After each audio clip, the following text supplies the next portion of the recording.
What is up, Internet? Today, we're going to be talking about the legendary D7 Intel Battlecruiser that just came out today. My name is Orsonic, and I hope you enjoy this mixed armaments disruptor build discussion, or build theory crafting, as I like to call it as well. So, for our weapons, actually, before I start with weapons, let's go over the specializations I use. I use Intel Strategist, Intel Primary, Strategist Secondary. More or less, it's going to be a gold standard when it comes to DPS builds nowadays. The Intel Primary for the flanking, and the Strategist Secondary for weapon firing for crit severity, and healing for crit chance. So what makes this ship a little bit different than most other ships? Well, for starters, it has a sister ship in the game called the Inquiry. I'm going to be kind of referring to this ship kind of loosely because this ship is essentially a Zen-Store version of that ship. Just keep that in mind. Anything you can do on that ship, you can do on this ship, and vice versa, since they're more or less the same ship, just with a few differences between the two. But regardless, let's get to the weapons of the ship, shall we? So, might be noticing something strange off the bat. We are going with the Enhanced Molecular Photon Torpedo Launcher. The reason we are doing this is because of the turret that we also have in the back. We have a Molecular Disruptor turret, which gives us a very nice Cat 2 bonus for disruptor damage. For our second forward weapon, we have the Terran Task Force Disruptor Dual Heavy Cannons, which has the very nice added bonus of damage dealt increases as target's hull decreases up to 200% damage at 25% hull on your enemy. Very, very good weapon to have on a disruptor build. For our third disruptor weapon and our first beam weapon on the ship, we are going to have the Disruptor Wide Angle Dual Heavy Beam Bank. Arguably the best dual heavy beam bank, or actually, sorry, dual beam bank in the game in general.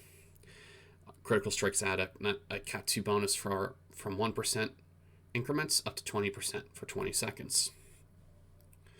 Our next front-facing weapon is the Spiral Wave Disruptor Dual Beam Bank. The hardest hitting energy weapon type in the game, period. These come from having any one of the Cardassian ships claimed and purchased in the Zen Store. The three ships that include it are the Cardassian Intel Escort, the Intel Flight Deck Carrier, and the Intel Science Dreadnought. And for our last forward-facing weapons, we have the Terran Task Force Disruptor Beam Array. Yes, we have a lot of Terran weapons on the ship. For a very good reason, though, because of the 200% damage boost at 25% hull for your enemies. For our deflector, we have the Elite Fleet Colony Intervention Protomatter Deflector Array, with its epic mod being re-rolled to Control X and Hull Cap. The reason why it is with Control Expertise and Hull Cap is something that's going to be explained a little bit later when I go over the traits to the ship. We also have the competitive engines for the firing modes. So every time you activate Beam Overload, High Yield, or Scatter Volley, you get a nice little speed boost to your ship in terms of inertia, flight speed, and turn rate. For our Warp Core, you can do one of two different options, in my opinion. Technically three, but these two are the best in my opinion. You have the Terran Task Force Quantum Capacitor Warp Core, which comes from the Terran Task Force reputation. Then you also have the Revolutionary Warp Core, which comes from a past event, which you sadly can't purchase right now unless you have gotten it then. But the Terran Task Force Warp Core works just fine if you don't have the Revolutionary Warp Core. I'm using this for a few different reasons. One, because of the Starship Weapon Amplification, which improves critical hit severity with weapons, and also its Control Expertise, which then ties into another trait, which will be explained a little later. For our shield for the ship, we have the Tilly's Review Pending Modified Shield. Very nice shield. Essentially, the more shield power we have, the more damage our weapons do to enemy shields. Pretty straightforward. For aft weaponry, we have the Heavy Bomb Molecular Disruptor Turret. Think of it as a harder hitting, slower firing turret. Kind of like how dual heavy cannons fire a little bit slower than dual cannons but hit a little bit harder. It's kind of the same trade-off there. We have the House Martok Disruptor 360-degree energy weapon, which comes from the story arc, New Frontiers, and from the mission Brushfire. Republic intelligence has learned that Martok... Normally, you would be using the 2-piece sub bonus for the 2.5% crit chance and accuracy rating. I unfortunately just don't have the console room for it, unless I was to give up either Domino or the point defensive power and Warhead, which I'm not really looking to do that. It's something you can easily do if you don't have access to another console. Just keep in mind this is just what I'm preferring to use. What you could be using could be something completely different. For our last sensor-linked omnidirectional, for our last aft weapon is the sensor-linked omnidirectional disruptor beam array. Passively gives a little bit more defense maneuvering and weapon amplification. This comes from the Infinity lockbox currently. I think this is from the Discovery weapons, lost weapons. Most notably this the disruptor packs inside. Very, very small chance when opening up the beam rays pack version of it, because there's 3 different variants of them. You got sensor linked, emitter linked, and I forget the last one, but it's something to do with science, and no one really uses it. Our first console that we're using on the ship in the universal slot, since this is a T6X ship, is Alorca's custom fire controls.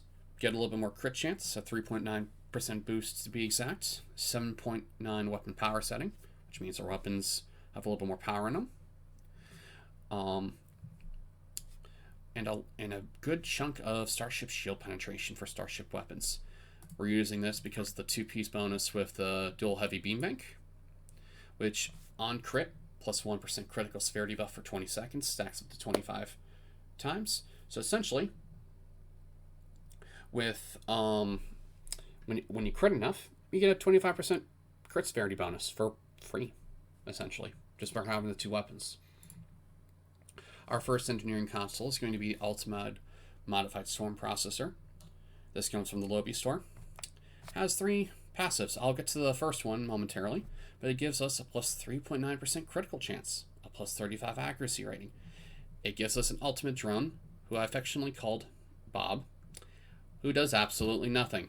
Where are you, Bob? Because, yeah, see, it's wandered. There you are. No one likes you. That's all I'll say on that matter.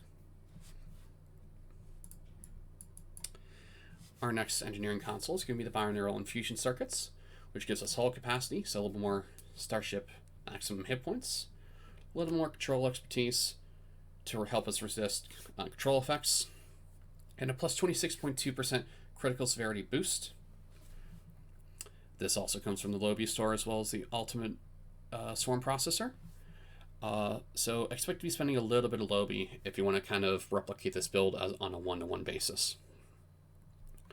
The next engineering console is the Tachyokinetic Converter, which gives us a plus 29.5 Starship control expertise, a plus 39.4% flight turn rate, a plus 1.3 critical chance, and a plus 13.1% crit severity at Epic.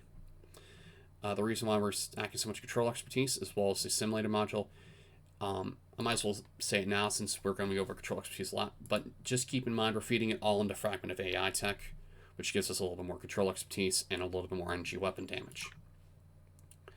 Which, that trait alone is giving us almost another one of these consoles for free.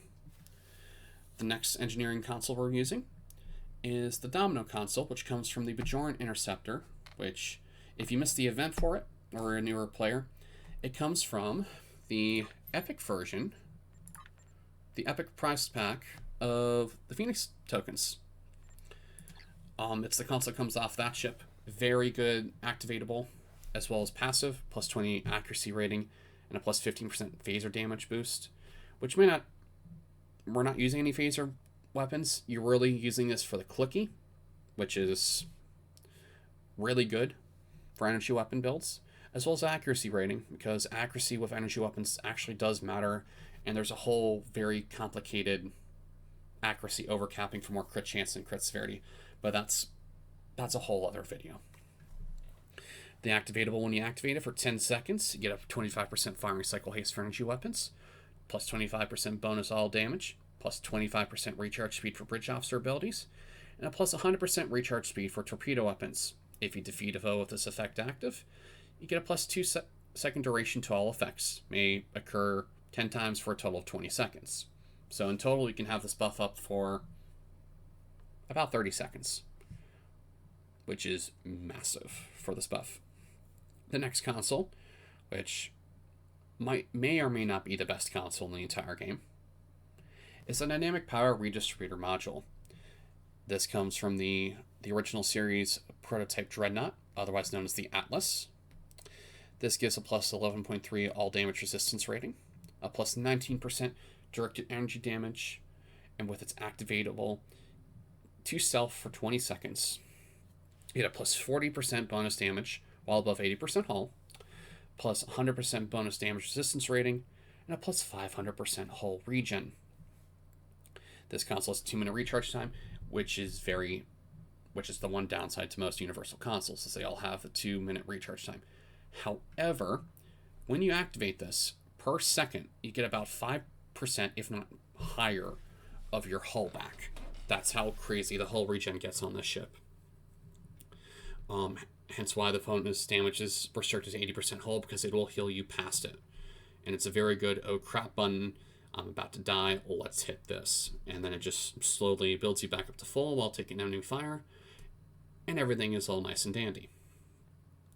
The next console we're using is a point defense bombardment warhead, which adds a little bit to projectile damage and 1% crit chance. We're mainly using this for the clicky, which does a lot of damage in a very small AoE explosion radius, with its travel time launching little mini torpedoes from a bigger torpedo. We're using this for the 2-piece bonus because it essentially gives us another tactical console at a plus 33%, with this and dynamic power redistributor module equipped at the same time. Our last console that we're using is the assimilated module, which gives us plus 1.2% crit chance and a 12.1% crit severity. It also gives us a little bit more weapon power setting, starship damage control, which is arguably the worst skill points you could waste, in all honesty. Damage control is not good, just ignore it where you can. And also improves our starship control expertise by 30.1. Now, for the TAC consoles. Now, I like to mix and match exploiters and locators, so my crit chance is anywhere from 45 to 50% crit chance.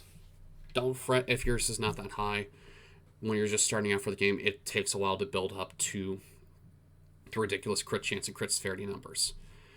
Personally, as soon as I get my crit chance up to 50%, I like to focus the rest on the crit severity, because of a mixture of traits, captain abilities, DOF passives, bridge officer passives, etc.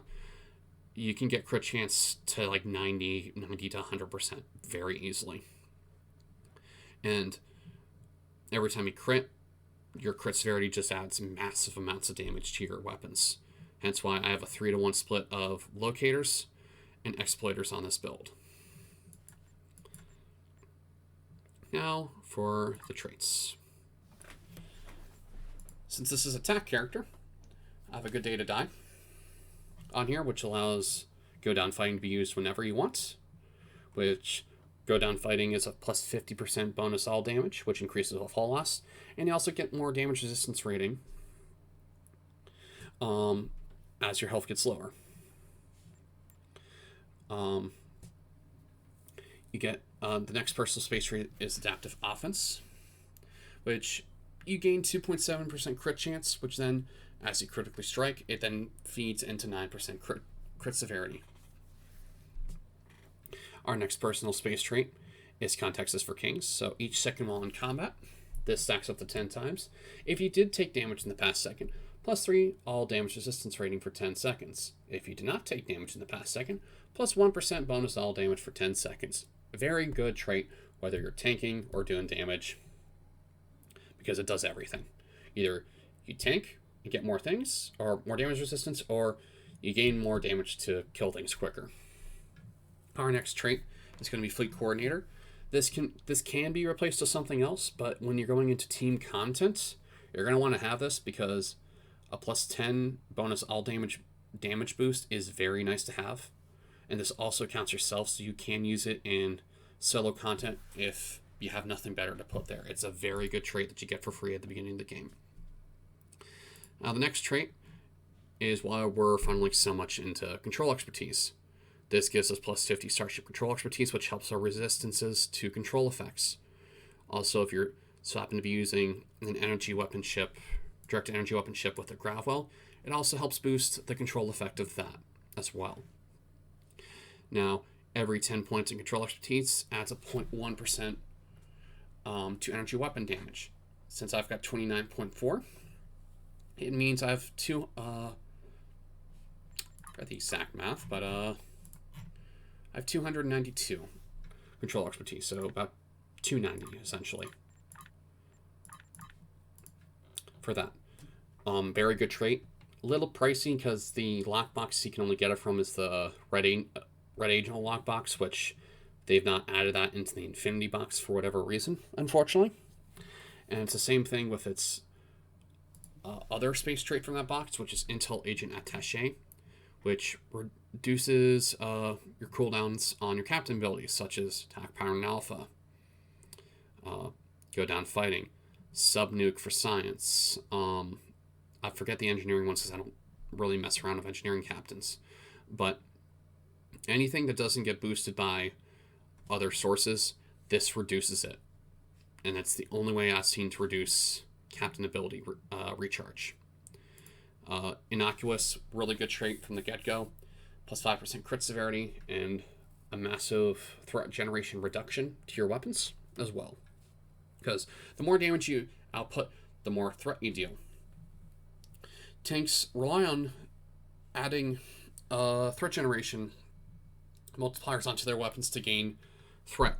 Hence why they need more resistances and threat multipliers and healing to survive them.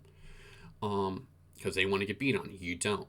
Because if you get targeted, you could very easily explode by yourself. The next trait, which is one I like a lot, some people hate, some people it's hit or miss with them, but I like it a lot. If I wasn't using this, I would probably be using Inspirational Leader, which I don't think I have. Yeah, yes I do. This is alright. I'm not the biggest fan of it. Hence why I prefer Self-Modulating Fire, which is on outgoing critical hits. Your energy weapons and projectiles gain +50% shield penetration for 10 seconds. Can trigger once every 4 to 5 seconds. This is massive for beam overload hits as well as high yields because they fire one shot and then they go on recharge. You want to get as much shield penetration as possible out the get-go because they're dealing massive one hits, whereas opposed to cannons, they're doing rapid, smaller hits which over a wider area. Really, really good trait. I love it to death. The next personal space trait is Terran Targeting Systems. Flat 15% crit severity. Very nice to have. It does have one negative, though. Incoming critical hits reduce your speed by 10% for 5 seconds. May occur once in 15 seconds. Doesn't matter that much in PvE. PvP, you do not want this trait on since other players are going to be critically hitting you a lot. And speeds everything in PvP. The last trait is Superior Beam Training - Beam Training. The superior version comes from the fleet holding of K-13. You get it there, the superior version. Otherwise, the normal version is a 5% boost, whereas the superior version is a 7.5. Since we're mostly using beams, very good starship trait to have.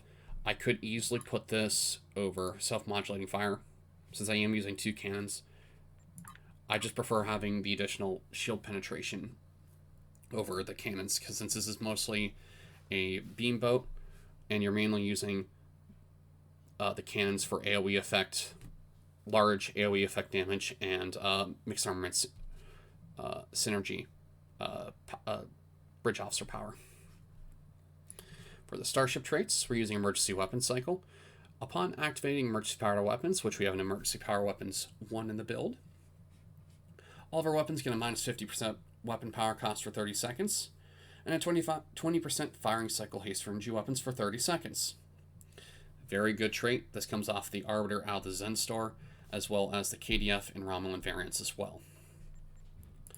Supercharged weapons is whenever you fire a torpedo, which this stacks up to 3 times. You get a supercharged buff. Per stack gained is plus 10% damage for 20 seconds, which stacks up to a total of 30%. You get plus 1.5% critical chance for 20 seconds, for a maximum of 4.5. And the last one, you get 6.6% crit severity for 20 seconds, which is a grand total of 19.8% crit severity for 20 seconds. Very good. You're mainly using this for the crit chance and crit severity, not using it for the damage, which is not that much. Essentially, every single time you fire a torpedo, your stacks refresh, you deal more damage for your energy weapons. Our next trait, which is also the first of the promo and our lockbox traits we are going to be using today, and lobby traits, is Super Weapon Ingenuity. It simply increases the duration of beam overload by 5 seconds. This comes off the Cindy Adolith, and if you didn't have that, this would have a 10-second fire cycle as opposed to 15, and it would have a 5-second downtime, because internal cooldown for beam overload is 15 seconds. With that trait, it then boosts beam overload up to 15 seconds, and you can keep it up 100% of the time. Very, very good trait, and near mandatory if you're doing a beam overload build. Now, the next trait is the first and only promo trait we are using today. This comes off the Vodward Juggernaut, which is out of the Infinity R&D Bridge Officer promo packs. When using a beam or cannon bridge officer ability for 20 seconds, increases weapon power drained by weapons by 50%. Hence why we're using emergency weapon cycle. It counterbalances that single-handedly. Plus 10% crit chance to direct energy weapons. Very, very good. For weapons, just from traits alone, we are already increasing our crit chance from 50% all the way up to 75%. So just keep that in mind. It's going to start to add up very quickly.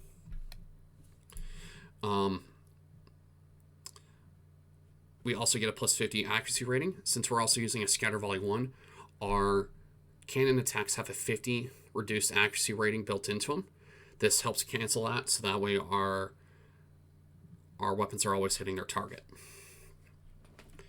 Next, we're using Exodus Active Probat, which this is mostly a PvP trait. People hate this thing in PvP. I hate it in PvP too. However, I will use it in PvE to very good effect, because this gives us more stealth, which makes us harder to get hit by NPCs. Gives us a plus 15% bonus weapon damage for 20 seconds.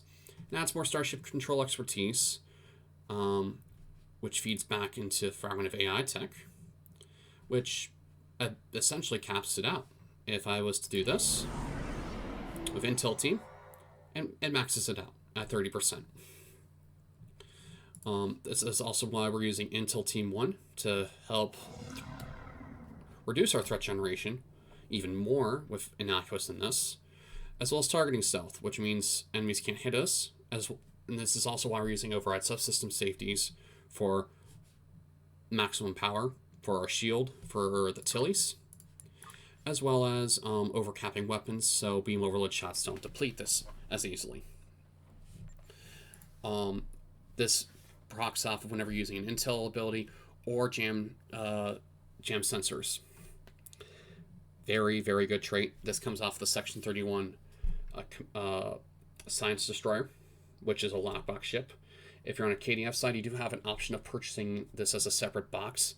However, with the faction walls coming down on ships, that box has become very scarce and very expensive. So I wish you the best of luck tracking one down. Your best bet is just to save up for the ship if you're a KDF character, and just purchasing it that way if you're looking for this. Our last trait, starship trait, is Terran Goodbye. This adds per stack whenever you defeat a foe, plus 25 accuracy rating for 20 seconds, and a plus 5% critical chance for 20 seconds. This stacks up to 3 times. So in total, we're looking at a plus 75 accuracy rating. So combined with Weapon Emitter Overdrive, that's a plus 125 accuracy rating, and another 15% critical chance. So we're already at 75 for energy weapons with just supercharged weapons and Weapon Emitter Overdrive. That's now going up to 90% crit chance, which is complete overkill in my opinion. 9 out of your 10 hits essentially will be critical hits, which means they're going to be doing stupid amounts of damage. This comes off the Mirror Warship, which is only out of the Infinity Lock Box, so you will need one of those to open it, as well as acquire it. That ship is also very good as well. We're just using it as a trait right now. I could easily put up another video for that if you guys want me to, or heck, I can review any one of the ships that any of these traits come off of if you guys really want to. Helps me out, also implores my knowledge onto you guys as well about energy weapon builds. Now back to the ship. For space reputation traits, we're using Magnified Firepower, which this comes off of Tier 4 Gamma Task Force Reputation, with the rank 2 coming at Tier 6. Very good trait for energy weapon damage. The next trait is Controlled Countermeasures, which is Tier 4 Temporal Defense rep, plus 9.4% bonus energy weapon and projectile damage against controlled targets. There's a lot of different control effects in the game. Anything from bomb molecular incubation, which that counts as control effects since it's reducing flight speed, very cold in space, gravity well. Hell, most science abilities are considered control effects, except for very few ones which use the secondary deflector. The next one is Advanced Targeting Systems, which just comes from Tier 4 Dyson Rep. Flat 20% crit severity at rank 2. Rank 1 is plus 16. The next one after that is Precision at rank 2, which initially it's a 2.5% crit chance. It goes up to 5 at rank 2 at Tier 6. And Precision comes from Tier 4 respectively. It's either Tier 4 or Tier 2. Always get them mixed up a little. Then lastly, for our space rep, we have Tyler's Duality, which comes from the Disco Legends rep. This is based off your hull capacity, which is why this is Control X-Hull Cap. That Stealth is probably getting re-rolled to Hull Cap as well, just so I can boost up my hull a little bit more to tank a little bit more hits, as well as boost up Tyler's Duality. Currently, I'm getting a 5.2% crit chance with the rank 2 version of it from Tier 6. And lastly, our Active Space Reputation, Set Bomb Molecular Shield Generator, Factory Tetron, Cascade, as well as Deploy Sensor Interference Platform for if you just need something to take the heat off you for a little bit, as well as Quantum Singularity Manipulation, which adds plus 125 to all science stats, and does a pseudo cloak to your ship where you can fire energy weapons as normal. Now, I will possibly be going into this a little bit more detail, but I have covered a little bit of why some of this stuff is here already. So I'm going to skip over that for now and go over to the duty officers. Now, might know something a little off the bat, straight off the bat. We are using 3 technicians for a power called Auxiliary to Battery, hence why I have 2 copies of them. Anytime I activate in a power and I click Aux to Bat, it reduces it by 30%, which then puts the other Aux to Bat power onto a global cooldown for, I believe, 10 seconds. Then you can click that and reduce the first power, the powers you used beforehand, down to global. Hence why we have 3 of them there. The next duty officer is 27 of 47, who has gone crazy expensive lately on both Fed and KDS sides. Essentially, every time you activate a tactical bridge officer ability, you have a 15% chance to gain another 20% crit severity. Bonkers, since we're using mostly tactical abilities anyways. Its intel side, since we're using 2 intel abilities, it just improves our critical chance by 2.5% for 30 seconds. We were already at 90% earlier. Once everything's spooled up and running, this adds another 2.5% to that, with Alpha adding another 5% on top of it. So that's 97.5% crit chance. Yeah, 97.5% crit chance there, right then and there for 20 seconds, which is stupid. It's downright stupid for energy weapons. Our next duty officer is another liberated Borg duty officer. This one for attack and miracle worker. Whenever you use attack ability, 15% chance it sets all of our power levels to maximum for 5 seconds. Got a little lucky there, since sometimes it doesn't do that. Then it'll slowly go back down. Every time we use a miracle worker power, we have this. Oh, there is one thing I want to point out. The crit chance with this and 27 and 47, they do not stack, unfortunately. Otherwise, I'd be looking at 100% crit chance right there. If this triggers, and then this triggers as well, it just refreshes the duration of it. It does not stack with it. It's sad, but it's an unfortunate truth. It just gives me another safety net to keep this 2.5% crit chance bonus up all the time. And lastly, our last duty officer is a crit severity projectile firing DOF. The reason why we're using the crit severity projectile DOF is the energy weapon version is 3% chance upon firing an energy weapon, you get a chance to add 1 stack for 15 seconds. Whereas projectiles, instead of 3%, it's now 20%. So they might have a slower firing cycle. However, they make up for a larger proc chance of that. Now, we are using a high yield, which I'm still a little bit experimenting with, but streaming this on Twitch a little bit earlier today, and someone suggested using high yield instead of the torpedo spread. I'm kind of glad they did, since I'm actually starting to like it a little bit more than a torpedo spread. Don't know why I am. I just am. It just feels a lot better for the build. So, do not be afraid to try out different build strategies. Otherwise, this would be a dark matter. But I'm trying something a little different, since every other energy weapons build I have has dark matter as well as the Lorca's custom firing controls. It's just to kind of change things up a little bit and keep the game fresh, because otherwise multiple of the same builds become stale and then the game becomes boring. That's the last thing anyone wants, is for the game to become boring. Now, as for the ship itself, this ship is very, very close to the Inquiry, which is now going to be warping in any seconds.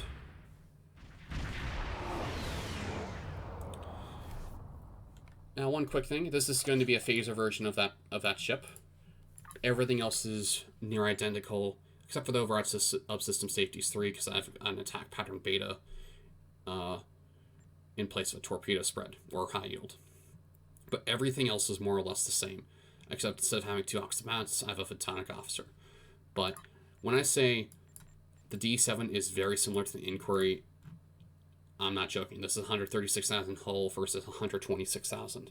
It's about 10k hull, which is nothing. This has a 13th console slot. That one has 12. Or, sorry, 11. No, 12. Yeah, sorry, 12. Whereas this one turns a little bit slower and it's a little bit tankier. The other one turns a little bit faster and stops a little bit quicker. The D7 also has a battle cloak, whereas the Inquiry does not. This ship and the Inquiry are essentially sister ships. One's a Zenstar purchase, the other one's a promo ship. So you're going to be seeing more of this ship around and less of the Inquiry around, because they're just a little bit harder to get a hold of. They're both just as good.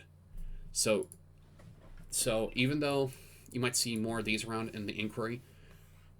They're about the same ship, in all honesty, when everything comes down to it. Intel Commander instead of Miracle Worker, with Miracle Worker Secondary instead of Intel Secondary.